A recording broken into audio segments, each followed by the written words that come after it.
Comment l'âme exalte-t-elle le Seigneur? En effet, si le Seigneur ne peut recevoir ni accroissement ni diminution, et s'il est ce qu'il est, dans quelle mesure Marie peut-elle dire maintenant « Mon âme exalte le Seigneur » ? Si je considère que le Seigneur, notre Sauveur, est l'image du Dieu invisible, Colossiens 1,15, et si je vois que mon âme est faite à l'image du Créateur, Genèse 1,27, pour être image de l'image, mon âme, en effet, n'est pas expressément l'image de Dieu, mais elle a été créée à la ressemblance de la première image. Je comprendrai alors ceci, à la manière de ceux dont le métier est de peindre des images et d'utiliser leur art à reproduire un modèle unique, par exemple le visage d'un roi.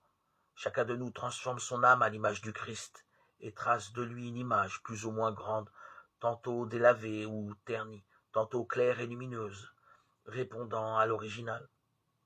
Lors donc que j'aurai fait grandir l'image de l'image, c'est-à-dire mon âme, et que je l'aurai exaltée par mes œuvres, mes pensées, mes paroles, alors l'image de Dieu aura grandi et le Seigneur lui-même, dont notre âme et l'image sera exaltée. De même que le Seigneur grandit dans cette image de lui qui est en nous, de même si nous sommes pécheurs, il diminue et il décroît. Plus exactement, le Seigneur ni ne diminue ni ne décroît, mais nous-mêmes, au lieu de l'image du Seigneur, nous revêtons d'autres images.